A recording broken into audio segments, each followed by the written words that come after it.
First contact protocols.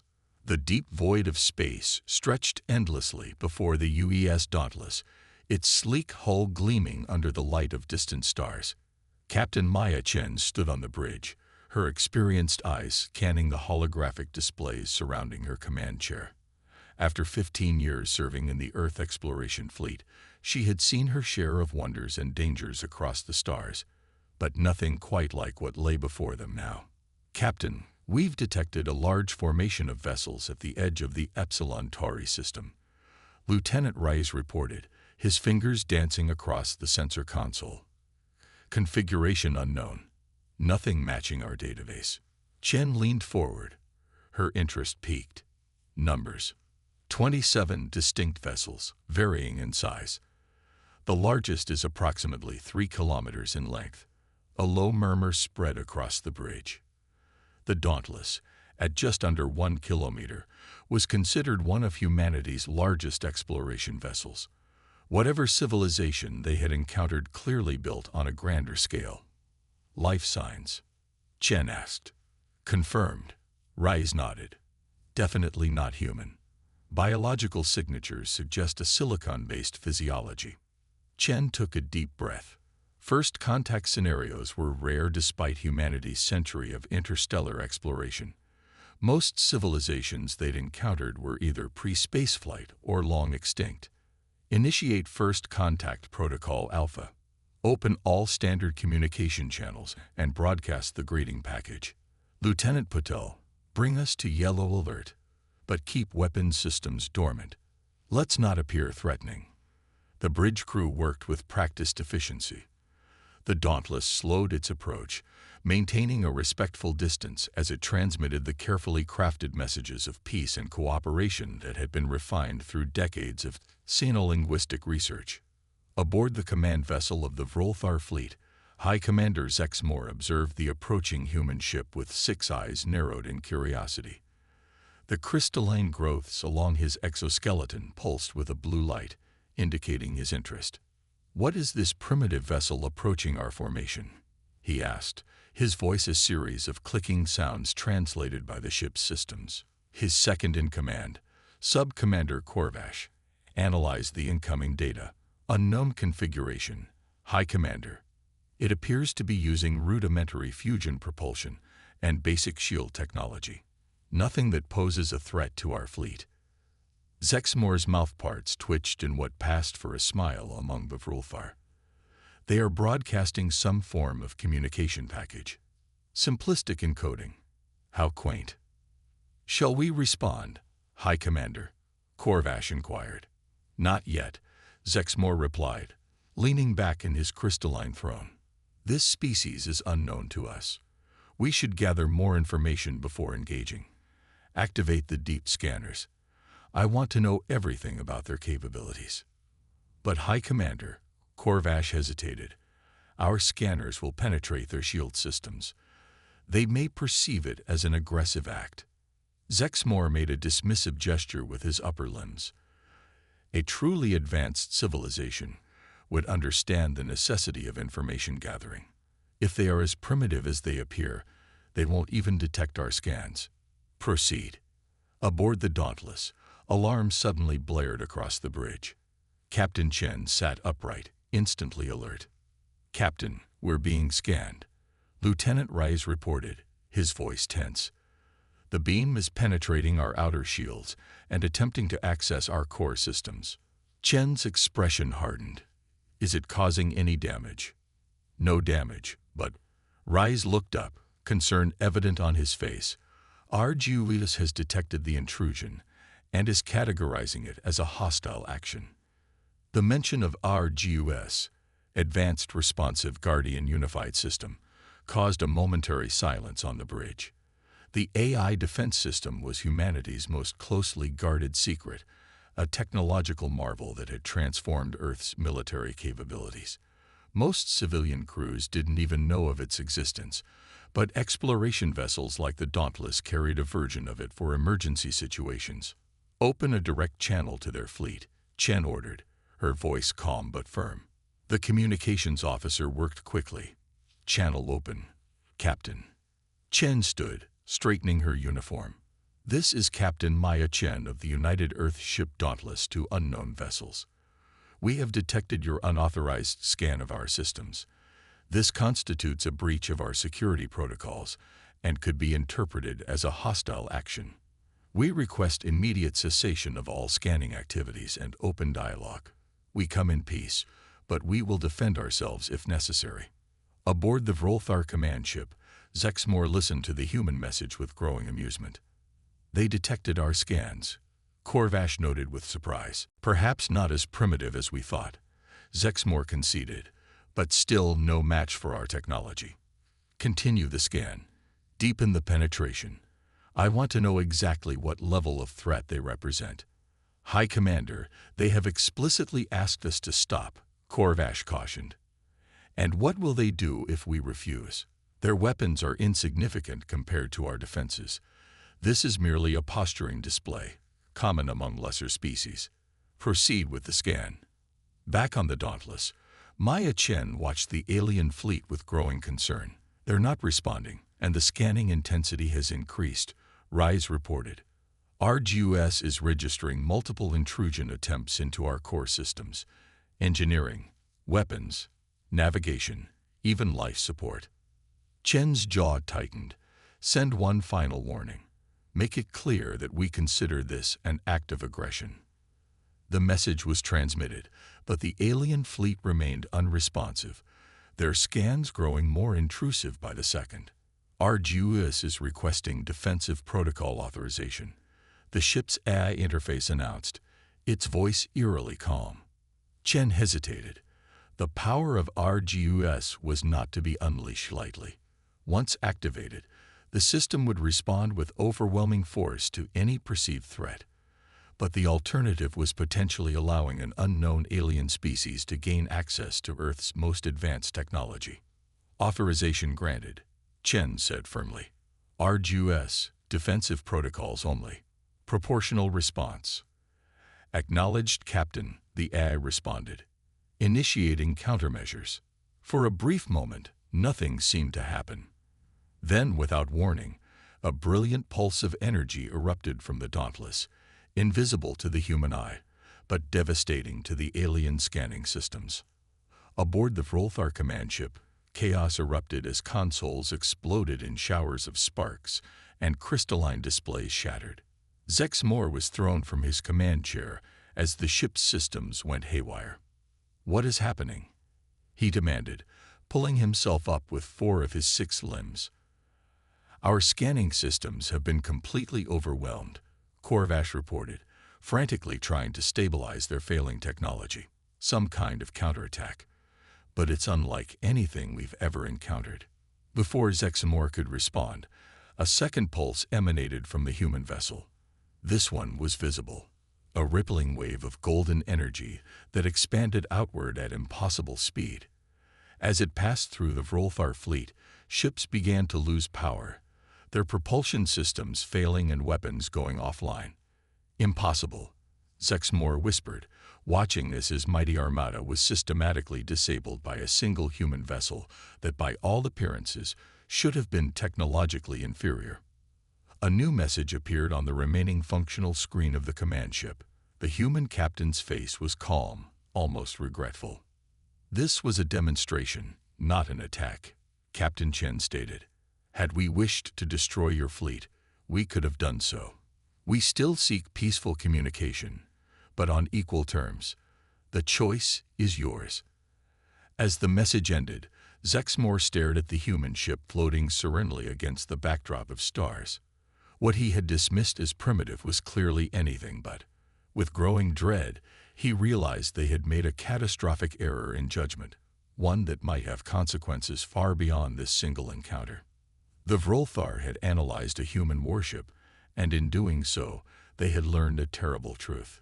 They were outmatched in ways they couldn't begin to comprehend. The reckoning. 3 days had passed since the confrontation between the Dauntless and the Vrolthar fleet. The alien vessels hung suspended in space, their primary systems slowly recovering from RGUS's devastating countermeasure. Captain Chen had ordered her crew to maintain a safe distance while continuing to broadcast offers of assistance and communication. In the Grand Council chamber of the command ship, High Commander Zexmore faced the assembled leaders of his fleet. The crystalline growths along his exoskeleton had dulled to a pale blue, signaling his distress.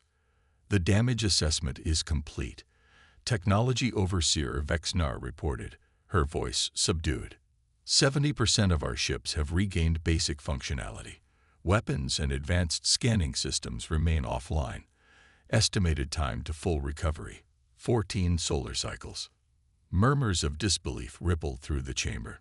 Never in the Vrulthar's 1,000 years of space dominance had they encountered a species capable of disabling their fleet so thoroughly and with such apparent ease. "And what of the humans?" Zexmore asked. "They maintain their position," Strategic Advisor Pelnak responded. "They continue to transmit offers of assistance and dialogue. Our xenolinguists have fully decoded their language now." "Could this be some form of deception?" questioned Sub-Commander Korvash. "Perhaps a prelude to a more devastating attack." Zexmore considered this.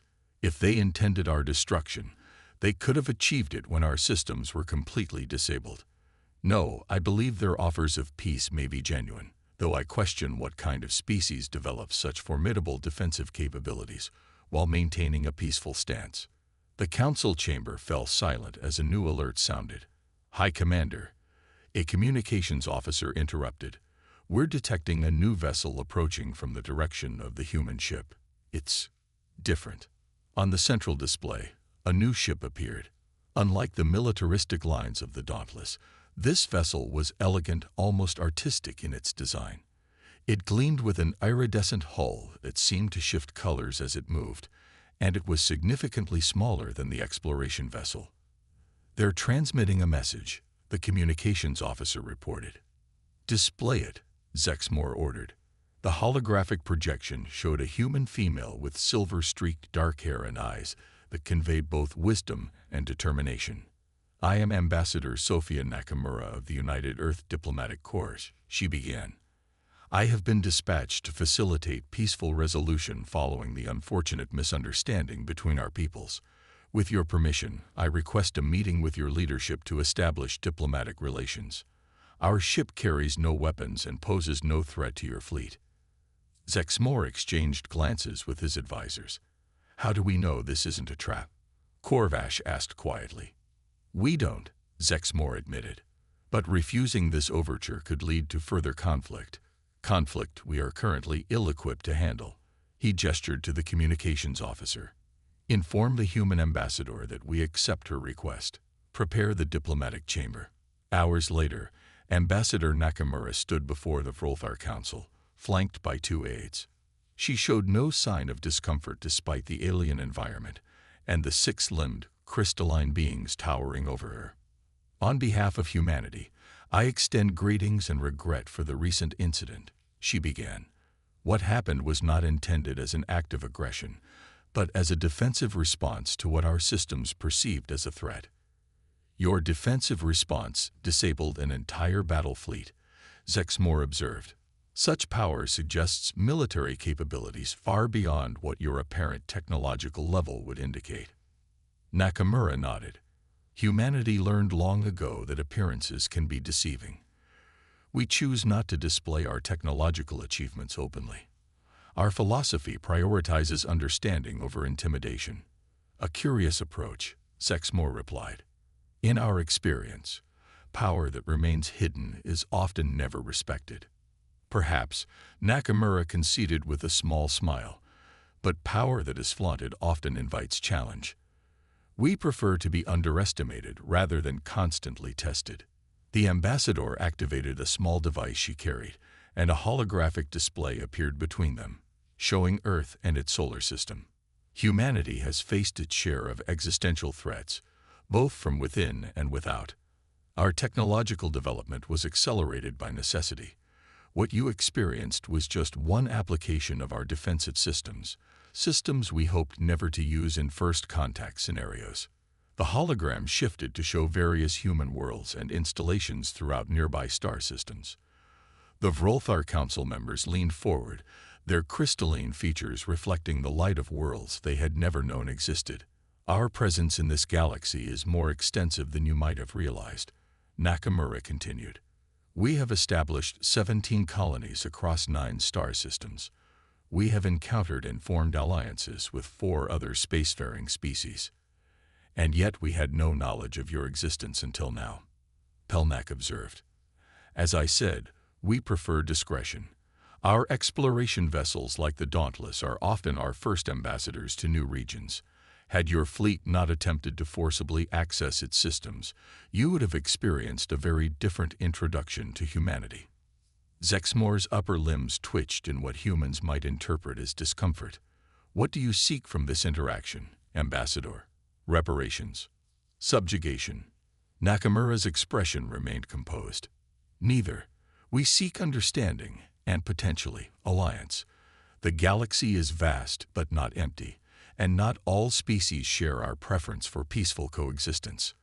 The hologram changed again, showing a region of space far from their current position. Strange vessels of bioorganic design moved through the darkness like predators. The Calaxian horde has been expanding aggressively along the outer rim. They do not communicate or negotiate. They consume. 3 months ago, they destroyed one of our research outposts. Our intelligence suggests they will reach this sector within 2 standard years. The council chamber erupted in concerned clicks and chirps as the Vrolthar processed this information. Why share this intelligence with us? Zexmore asked. We attempted to violate your security. By any reasonable standard, we have not earned your trust. Nakamura deactivated the hologram, because facing the horde alone would be devastating for either of our civilizations. Together, however, we stand a much better chance. Your crystalline technology and our energy manipulation systems could complement each other effectively. And if we refuse this alliance? Korvash asked.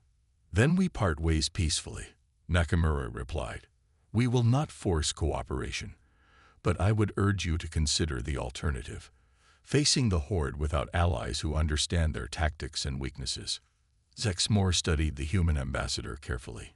In his 1,000 years of life, he had never encountered a species quite like these humans, capable of overwhelming force, yet prioritizing diplomacy, technologically advanced yet humble in their presentation. Your offer is unexpected, he finally said. We will need time to consider it. Of course, Nakamura nodded. Take the time you need. The Dauntless will remain in the system to assist with any repairs your fleet requires. Consider it a gesture of goodwill. As the ambassador and her aides were escorted from the chamber, Zexmore turned to his advisors. Opinions, he asked simply. They could have destroyed us, Pelnak stated bluntly. Instead, they offer alliance. Either they are the most honorable species we've encountered, or this is an elaborate deception. Their technology is humbling, Vexnar admitted. The ability to disable our systems so precisely without causing permanent damage suggests capabilities far beyond our own. An alliance could be beneficial, particularly against this horde they described. Zexmore contemplated their words. We analyzed their ship believing we were the superior power, he said slowly. We were wrong, dangerously wrong. Perhaps there is wisdom in alliance with a species that chooses restraint when they could choose dominance. 3 weeks later, Captain Maya Chen stood beside Ambassador Nakamura as they watched the signing of the preliminary alliance agreement between humanity and the Vrolthar. The crystalline architecture of the alien diplomatic vessel glittered around them, a stark contrast to the understated elegance of the human ship. Do you think it will last? Chen asked quietly. This peace? Nakamura smiled. The best alliances are forged in moments of clarity, when both parties recognize their mutual benefit. The Vrolthar learned something valuable when they analyzed your ship. What's that? That technology without wisdom is merely power without purpose. They respected our strength, but they're allying with us because of our restraint. The ambassador watched as High Commander Zexmore inscribed the final glyph on the agreement. Sometimes the most profound discoveries come from the most dangerous analyses. As the ceremony concluded, Chen couldn't help but reflect on the strange path that had led them here. What had begun as a potential conflict had transformed into an alliance that might save both their civilizations. The Vrolthar had analyzed a human warship and discovered not just a formidable adversary, but a worthy ally, perhaps the most important discovery they would ever make.